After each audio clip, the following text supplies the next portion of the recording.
for the editor, your name is? Harriett Richardson, And Harriet, you are about to be. the Inspector General for BART. First of all, let me ask you this.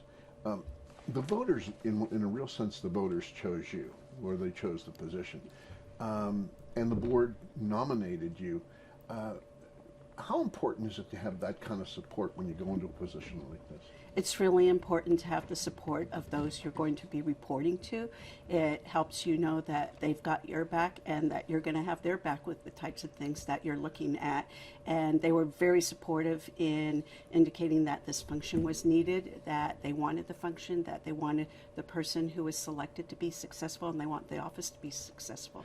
And you report either to the governor, the legislature, and or the BART board. You don't really report to BART management. Correct. And that's one of the key things about independence of an inspector general, not to report to management. So I'll be reporting on a day-to-day basis to the BART board, but I also have a requirement to provide reports to the state legislature and the governor's office on at least an annual basis, and as reports are completed. So summary of work completed during a year.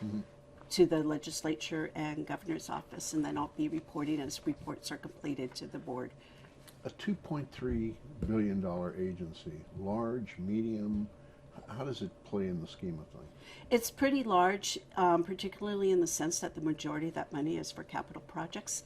So they have about a $900 million operating budget, and the rest of it would be capital as funding. So it's for the projects that they do and maintenance, those types of things that we'll be looking at.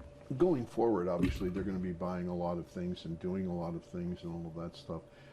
Is that an area where you will pay particular concern, or is how do you see the function, realizing you haven't, gotten your employee anything right. yet? Yeah. I haven't gotten into the organization yet, but knowing that the majority of their budget is capital for capital projects, and that this position was established because of the capital funding coming from the ballot initiative and the toll funds, that I feel like the first place I should start looking is at some of those capital projects.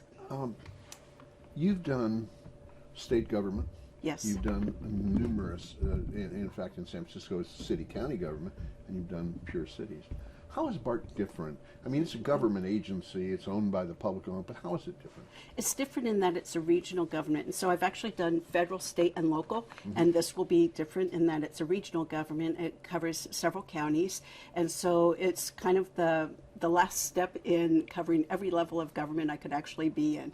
So it covers several counties and spread out, so it will be interesting to see how it all fits together and their interaction with the other governments that in the jurisdictions where they serve, so how they serve in other counties and how they interact with those. There'll be some interesting interaction to observe. One of the things is it's almost like its own city in the sense that it's got its own police force, and that has been a subject of some controversy, but you've been in organizations that have police forces. Yes. So you're prepared to deal with whatever issues might arise from that in terms of the audit function. Yes, and I've audited police functions in the past. So it is like its own city in that it has typical functions that you'd see in a city, procurement, HR, a police function, maintenance functions. So it's very similar in that respect. It's just that it's a different type. Its focus is more on transportation, and it has these other functions as support for that. And I don't mean to dwell on this because it's not that important, but is auditing a police agency different than, let's say, auditing a HR agency or auditing a Department of Public Works? No, and a lot of times when you go into a department, they'll kind of say to you, well, what do you know about what we do? How can you come and tell us what to do? But we do rely on their expertise to explain to us what they do and how they do it. And we look more towards best practices to see, is this the best way they should be doing it?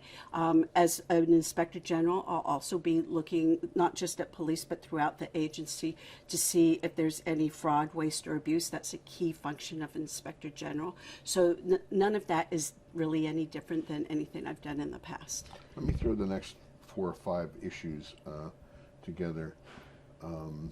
Office of the Inspector General, I'm going to read this directly from the brochure. Office of the Inspector General detects, investigates, and prevents fraud, waste, and abuse, plans, directs, and manages independent oversight, conducts independent audits and investigations, collaborates with BART's Board of Directors regarding priorities, provides reports of BART's Board of Directors, state legislature, and the public. You know, that's the thing. How do you, I mean, that's a very broad thing. How do you see that? So I see it as very similar to what I've done in the past. I've reported to boards in Palo Alto. I reported to the city council. In Berkeley, it was an elected city auditor, so we considered ourselves as reporting to the taxpayers. In San Francisco, we reported to the Board of Supervisors. When I worked for the Washington State Auditor's Office, we reported to the state auditor, but also to a legislative body, a joint legislative body of legislators and senators. So the reporting function is really no different than what I've experienced in the past. I think it's good that the directive is somewhat broad and not too specific, because it does give me the ability to look at the things that need to be looked at without anyone saying, no, that's not in the legislation, you can't look at that.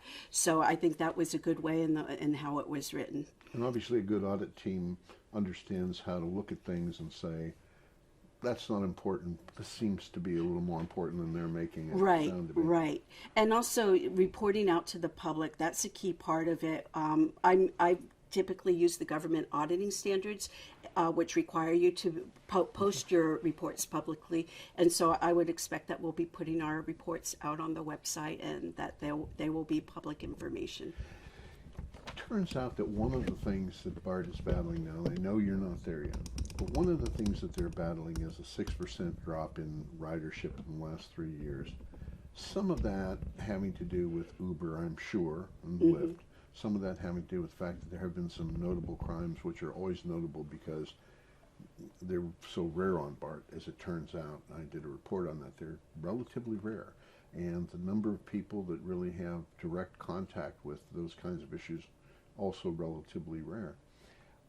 But when you see a drop like that, whether it's in that kind of a service or any other kind of a government service, what does that suggest to you that you need to look at? So it could be a variety of things. I mean, it could be looking at the service model, and are they delivering the service that people need at the times people need? It could be something completely different. It could be things like, you know, are the facilities the way people want them to be? Do they feel that they're clean enough, and do they feel like they're safe enough? Those types of things. So it could be really a variety of things that could lead to it. And until you get in there and start looking, you don't actually know. And sometimes it means asking the riders, you know, what do you like about BART? What bothers you? What things do you think would make you stop riding BART? So there's a variety of ways you can approach it. You raised an interesting point, asking the riders. Do you expect that you'll be dealing a lot with riders through surveys, direct contacts? How do you see that? I think that we will have to have some interaction with the riders. Say that again. I think we will have to have some interaction with the riders. I'm not sure yet how we will do it. I have ridden on public transportation systems where they did surveys, and they would hand them out as people were getting on or off the public transportation system. So that's one way. You can also ask people as you're riding BART. So there's a variety of ways that you can do it. You could send surveys out to households in the region and ask them, you know, do you ride BART? If you do, then answer these questions. If you don't, then answer these questions about why. So there's a variety of ways you can approach it.